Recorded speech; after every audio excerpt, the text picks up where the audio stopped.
Humans on the cardboard, we are back with more OCG deck lists. This week we're looking at Legacy of Destruction weeks 4 and 5. I believe this generally just means like the 4th and 5th week since Legacy of Destruction came out, which is the most recent core set and just set period in the OCG. Has some cool support stuff, but nothing like out of this world in terms of meta-defining stuff. So it's holding a lot of same stuff that we've seen in the OCG over the last little bit. Also, shout out to YG Organization. They do a phenomenal job compiling this information, getting a hold of so many of these deck lists and really showing them off here. I don't think there's too much, just you guys know how we do, like I don't think there's too much to go into as far as the meta stuff. Pure Snake Eye, Fire King Snake Eye, and actually Tenpai Dragon we looked at last week. These lists are actually really, really cool. We're not going to go through all 18 Tenpai Dragons here, but it is worth just looking at a couple here because there's so many different ways you can build the deck, because it's a going second deck, so you can go heavy on hand traps, so you're not playing into that much of a board. And there's a ton of space. I mean, you look at that was one of the things we noticed last time we did this video, looking at some of those OCG lists when Tenpai Dragon first jumped onto the scene as like a high tier competitive deck. There's so many open slots. This deck has so many one card engine cards that, I mean, look at the engine cards. You're running what, 8 dragons. Like Magnum is such a cool card because it gets you your whole stuff. It's the only bestial you actually play. And then what, 3 of this card, 3 of this card, and that's it. So you know what I mean? Like the engine is so small. Look at how many defensive cards there are in this list here. I mean, you're legitimately looking at what, 18 hand traps, and then that doesn't even include Super Poly and Forbidden Droplets. So crazy amount of space to be able to just break boards because you have 1 card OTK lines that are super easy to get to. If those resolve, you just win the duel outright. And then even if it doesn't, it's a 1 card play. You just need to find 1 more card that plays, and you have so many defensive cards that just hopefully keeps you alive, keeps your opponent at bay, and then you resolve it on the next turn. Plus, there's even cool like defensive tactics you can fall back on if you realize you're not going to OTK. A lot of times you can just fall back on making a hieratic seal and getting it done that way, that you're at least going to set up an interruption plus follow-up, which is quite strong in and of itself, but really cool to see. This card is everywhere also. Kaiser Coliseum, I've kind of noticed that over the last couple weeks as well. That's definitely something else, but you can scroll through these. It's a lot of cool stuff. You're just going to see ratios and tech choices. I mean, this one's even on Shifter. I did not realize this deck could play Shifter, which is terrifying. I think this deck's legitimately scary. I think this deck's going to be legitimately good when it comes out. Again, going heavy hand trap. 3 Phantasme in the main is crazy. I mean, I guess it's a dragon, but damn, that's crazy. Keeping it moving here. I mean, yeah, a few more. Feel free to look into them, and you're just going to see a lot of the defensive things change. I saw one list a while ago that actually was playing like rocket cards, and it was more of like a Tenpai Dragon Link type deck where you had more options than instead of just doing the OTK thing. But looks like most of these here are pretty pure. It's just strict Tenpai Dragon with a bunch of defensive slots. So really cool. We know how Fire King Snake Eye rolls. We basically know how Voiceless Voice goes. That's a deck that you don't have a ton of wiggle room. It feels like a lot of it's pretty staple. There's some choices. And then we get to like the first like cool deck in my opinion here, other than Tenpai Dragon. You get to Melodious here. A lot of cool stuff here. I am really high on this deck. I don't know how many TCG players already have this deck on their eye. I'm kind of upset that it's actually getting a good amount of tops in the OCG because I'm worried like everybody's going to be ready for it. But yeah, this list is weird, I will say. Clearly they felt like they wanted an extra extender, so they added a Kanan to the list, and they're only on 1 Soprano, which I don't love either, and they're on Elegy. I don't love Elegy, I don't love Kanan unless you really feel like you want more extenders aside from the 3 Sonata you already have, but I think Soprano is probably correct at 2. And we'll see in the TCG, one of the big benefits is we have 3 Orange Light and 3 Prada Prosperity, which are 2 very solid cards for the deck. But yeah, and you see some weird options in the extra deck here as well, actually, with Dweller and Baguska, and some other stuff here. But interesting, weird. I don't understand why you wouldn't play Chaos Angel in this deck. I feel like Chaos Angel's so like solid. Then you get here. I saw this as well somewhat recently. Is a couple of these lists have small world in them, which is very confusing to me. Like legitimately very confusing. I just don't get it. Like, what are you going for? I guess you're getting refrain in most scenarios. I guess you can get any of them, right? And that's like, I guess why you're playing it. But I'm just like, okay, why? I mean, I guess for us, we're gonna have 3 Prod of Prosperity, so maybe that's the difference. Is like we're just gonna be like 3 Prosp is more than enough. I don't like going neg 1. I don't know. It's just a weird card. Like your best starters are your spells anyway. So like this getting a monster they're not even your most powerful cards.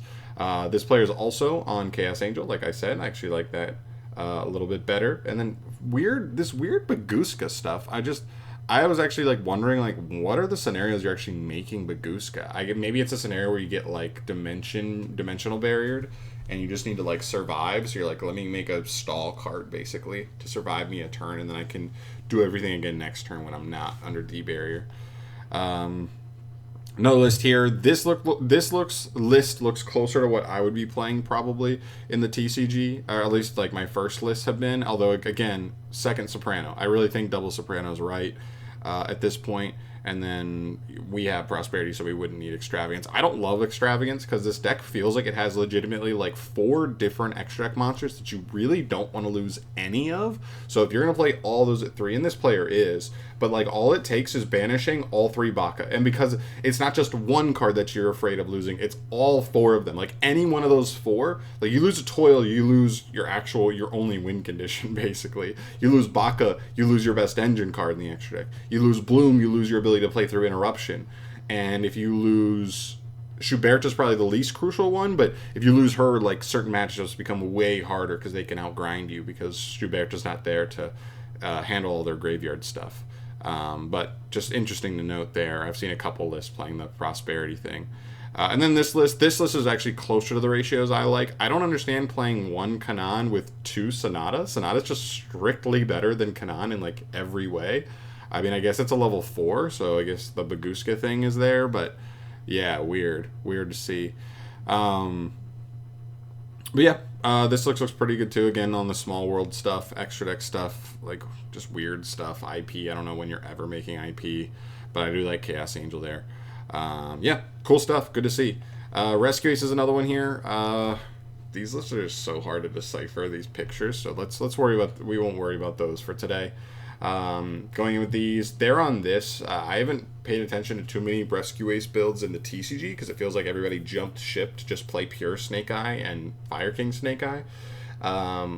But looks like the wave right now is 3 Bonfire with the Poplars as well, just because you're there. It just gives you more ways to find the original Sinful Spoils on top of the Wanteds and Dia Bellstar herself. So pretty cool. I mean, I like the deck. I still think the deck's cool. I do think there's a world where like Konami strictly goes after the Snake Eye stuff, but leaves like the Wanted Dia Bellstar engine intact in some fashion. Maybe it's like Wanted at 1, but you could still play 1 Wanted, 3 Dia Bellstar or whatever, and then Rescue Ace kind of feels pretty freely untouched at that point and could be like a top deck after that. Very similar list here. It looks like, yeah, the Bonfires, the Poplars. Yeah, very, very similar list. I don't understand why they like Reinforce so much in the extra. It's crazy. Okay, now it's up for some really cool stuff. Ritual Beast actually has 3 lists here. This isn't like the official list of like exactly how many are topping, but I do think it's worth noting that this one's coming up on this list before Fluanderies.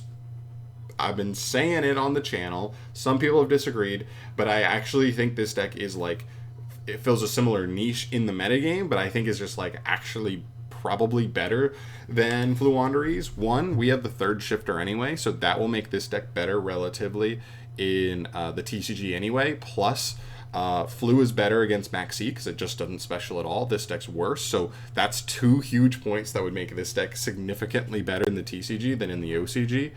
And I just think it's a better shifter deck. I just think it has a higher ceiling, but I think it's harder to play, and a lot of people will opt for the simplicity in like the super standard, straightforward, linear lines that Fluanderies has. But yeah, cool to see. Weird to see Petalfin. I don't think Petalfin is... I can't imagine Petalfin's correct to play in the list, but it's there. Everything else looks pretty good, though, to me. Not fully sure if the new spell is fully worth it as a full-on consistency card, but it's there. Next one, looking pretty similar here. Okay, no Paddlefin, like that. 2 Winda, don't love that, but whatever. Yeah, honestly, we also have 3 E-Telly as well, that also, and 3 Prosperity, so like, again, like other cards that also make this deck a little bit better in the TCG, for sure. And the last list here, is there anything crazy that's going to catch our eye? Not necessarily. Yeah, nothing too crazy here. Baguska, that's interesting. I wonder how easy that is to make. Overall, but yeah, it looks pretty good, honestly. I think this deck's just pretty solid. And then Flouanderies, literally they're like tied, but Flouanderies is like significantly better than the OCG for Max C and for I guess mainly Max C is the biggest difference. Yeah, this is basic. I mean, there's not much that's going to change for Flouanderies. Centurion's also here and barely alive. This is with their new support too, so again, now we're seeing 1 Gargoyle, 1 Emmet, which is cool to see. I like that idea. I think 1-1 feels good. 2 copies of the follow-up quick play spell, which is weird, and cool to see the one-off of the new token summoning extender as well. And they're also on Phalanx. I like the counter trap as well. I like them both, but especially because now, because of the new synchro, you're able to search anything you want. So like, you can actually just search this. If you have an extender and you're going to be able to set up like the quick, you know what I mean, quick summon on any of the 12s on the opponent's turn anyway, having access to be able to get one of the traps to like insulate that play is like even cooler.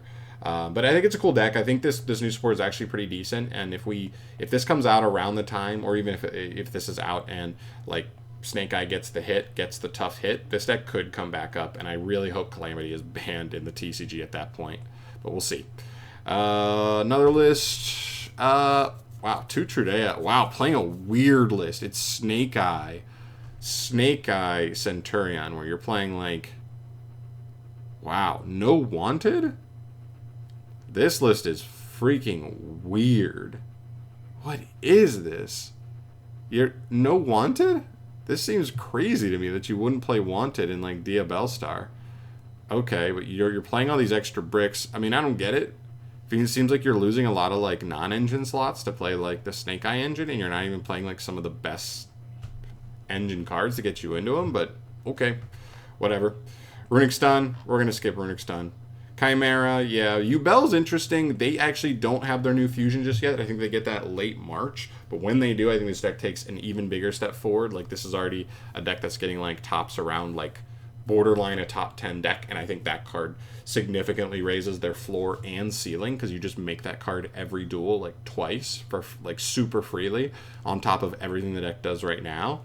And, yeah, I think the deck has just enough slots to play some solid non-engine as well. You're seeing, you know, the 2 super polys. You're seeing, what is this? This is 8 hand traps, so that's at least 10 slots, and it can probably go even higher if you streamline a little bit of this as well. Weird that they're playing Shiyama. That seems really strange to me. What are you doing with it? Like, I guess you're just making the Unchained Link 2 just to search it. You're not playing the Unchained Trap either. This actually seems like a weird list, I'm not gonna lie. That list is a little suspect to me. What about this list? Is this list on? So again, they're on the Shiyama. They really like Shiyama here, but I guess it does have good synergy, because like popping your Ubel monsters triggers them to summon again, which is not bad, and then also giving you like the grind ability of being able to like pop back row as well is kind of cool. Also, playing both of these could potentially open up the No, not really. I guess you wouldn't be getting access to them. I was gonna say the DDD rank 6, but not necessarily.